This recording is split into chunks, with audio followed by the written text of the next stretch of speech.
நான் லேபை வந்து 47 இயர்ஸாக ரன் பண்ணிகிட்ருக்கிறேன்.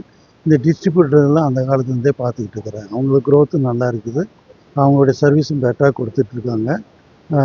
ஈவன் கோவிட் டைமில் கூட ஈவன் டிரான்ஸ்போர்ட் ப்ராப்ளம் இருந்தபோது கூட இவங்க எல்லா ஐட்டமும் ஆன் டைம் சப்ளை பண்ணனால தான் எங்களாலையும் கோவிட்டை வந்து அந்த டிஃபைன்ட் டைம்னு சொல்லுவாங்க. ஒரு 3 ஹவர்ஸ் 4 ஹவர்ஸ்க்குள்ள ரிப்போர்ட் கொடுக்க முடிஞ்சது. அது நிறைய கன்சியூமர்ஸ் இருக்குது, ரியேஜன்ஸ் இருக்குது. ஈவன் மேன் பவர் எங்கிட்ட இருந்தாலுமே அவங்களுடைய சப்ளை செயின் கரெக்டாக இருந்தனால நாங்கள் நல்லாவே பண்ண முடிஞ்சது.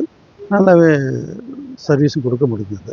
அவங்க டிஸ்ட்ரிபியூட்டர் இல்லாமல் நாங்கள் கம்பெனியை டைரெக்டாக டிபெண்ட் பண்ணுறது கஷ்டம். நான் பாம்பே பேஸ்டாக இருக்கோம், சென்னை பேஸ்டாக இருக்கும், இல்லை டெல்லி பேஸ்டாக இருக்கும். இவங்க வந்து இன்வெஸ்ட் பண்ணி டிஸ்ட்ரிபியூட்டர்ஸு லோக்கலைஸ் ஸ்டாக் வச்சு எங்களுக்கு அப்பப்போ கொடுப்பாங்க. அந்த டைமில் வந்து ஆக்சுவலாக கவர்மெண்ட் கொடுப்பாங்க. நாங்கள் ரேட்டும் குறைச்சி தான் கொடுத்தோம். அக்கார்டிங்லி அவங்களும் மேனேஜ் பண்ணாங்க. ப்ராஃபிட் இல்லைன்னா கூட மேனேஜ் பண்ணாங்க. யூஸ்வலாகவே எந்த இண்டஸ்ட்ரி எடுத்தாலுமே அவங்களுக்குள்ள ஒரு கோஆர்டினேஷன் இருக்கணும். எங்கள் டயக்னோஸ்டிக் இண்டஸ்ட்ரி டிஸ்ட்ரிபியூட்டருக்கும் ஒரு அசோசியேஷன் வச்சுருக்காங்க. அவங்களும் அண்டர்ஸ்டாண்ட் பண்ணுறாங்க, நல்லா சப்ளை பண்ணிட்டுருக்காங்க. நான் எல்லாத்துக்கூடயுமே பிஸ்னஸ் டீல் வச்சிட்ருக்கிறேன். எல்லாருமே சப்ளை நல்லா பண்ணுறாங்க. அதுவும் இல்லாமல் ஒரு ப்ராப்ளம் வரும்போது அதை வந்து ஹை லெவலில் கம்பெனி அளவில் தூக்கிட்டு போய் எங்களுக்காக சப்போர்ட்டிவாக பேசி அதுக்கு ரீப்ளேஸ்மெண்ட்டோ இல்லை ரீஃபண்டிங்காக கொடுக்க வசதியாக பண்ணுங்க. அதுவும் இல்லாமல் நல்ல ப்ராடக்டை எங்களுக்கு ரீச் பண்ணுறதுக்கு அவங்களும் கொஞ்சம் உதவியாக இருக்கிறாங்க.